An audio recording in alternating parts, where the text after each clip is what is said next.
Have you ever stopped to think about how some things, some gadgets, are literally designed to get screaming hot while others are built to do the complete opposite? Well, today we're going to dive into a scientific principle that's probably happening in your kitchen right now. We're talking about the hidden world of electrical heat. So let me ask you this. Have you ever really truly thought about why your toaster's coils glow that fiery red hot, but the cord that's plugged into the wall carrying the exact same electricity stays perfectly cool to the touch? I mean, how is that even possible? It feels a little like a magic trick, but it turns out the answer is just some really, really cool physics. You see, the whole secret to our little toaster puzzle is something called the heating effect. The basic idea is that anytime electricity moves through something, it generates a bit of heat. It's kind of like friction. But, and this is the important part, the amount of heat that gets generated totally depends on the material it's flowing through. And understanding that one difference, well, that's the key to everything. To really get a handle on this, we've got to look at the official rulebook. Way back in the 1840s, a physicist named James Prescott Joule figured out the exact math behind this whole effect. And, of course, it's now named in his honor, Joule's law of heating. And there it is. Now, I know, formulas can look a little intimidating, but trust me, stick with me here, because this one's actually pretty simple when you break it down. It just says that the total amount of heat produced, which we'll call H, is really just decided by three key things.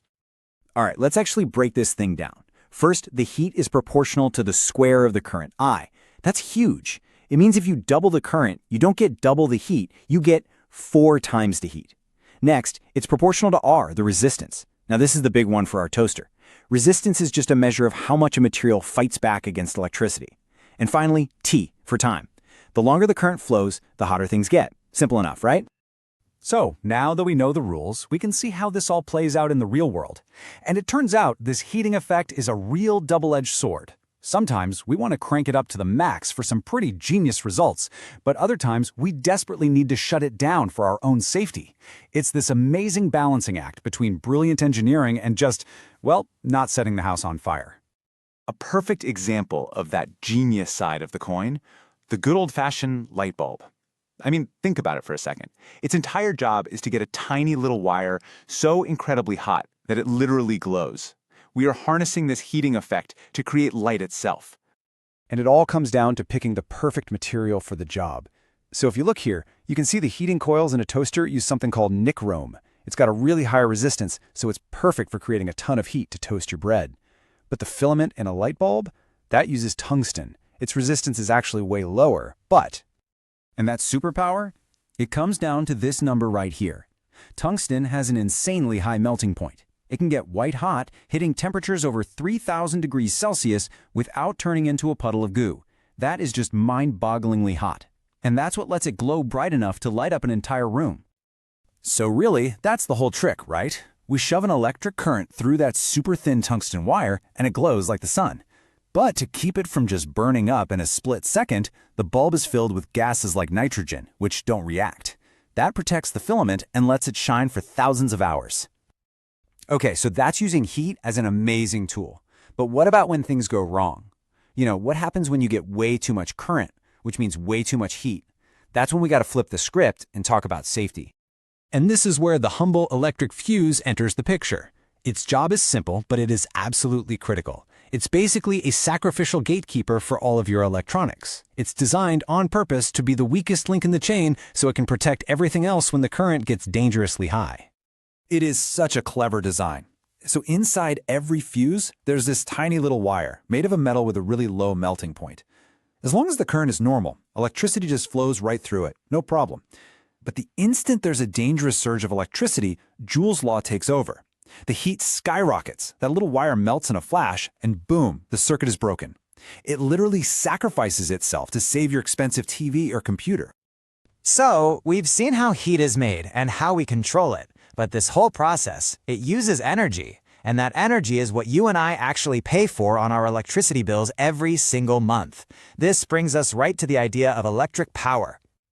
To put it really simply, power is just the speed at which a device uses energy. So think of it like this. If energy is a big bucket of water, power is how fast you're pouring it out. A high-power device is like dumping the whole bucket out at once, while a low-power one is just sipping it slowly with a straw. The standard unit we use for power is the watt. And, hang on, take a look at these formulas for calculating it. Does that second one, P equals I squared R, does that look familiar? It totally should. It's pulled right from Joule's law. It tells us that the very same things that create heat, current, and resistance are exactly what decide how much power is being used. They're just two sides of the very same coin. Now here's a fun fact. Your electricity company doesn't actually bill you for power. They bill you for energy, which is just power used over a period of time. The unit they use for this is the kilowatt hour, or kWh. That's literally the energy you use when you run a 1,000-watt device for 1 full hour. And that kWh is the unit that you see on your monthly bill. So let's put this into practice with a real-world example. Your refrigerator. Let's say it's rated at 400 watts, and it runs for about 8 hours a day. Okay, so if you run those numbers for a whole month, that comes out to 96 kilowatt hours. Now, if your electricity costs, say, 3 rupees for every one of those units, that one single appliance costs you 288 rupees every single month. Suddenly, all this physics feels very, very real, doesn't it? You know, when you really stop and think about it, it's kind of amazing, isn't it? This one simple principle, electricity creating heat, is something we've engineered into life-saving devices like fuses and world-changing inventions like the light bulb. It's the cozy warmth from an electric heater, but it's also the annoying, wasted heat that comes off your phone charger. It's a perfect reminder that in science, the very same principle can be both the problem and the solution. So I'll just leave you with this to chew on. Where else in our world do you see that same powerful duality at play?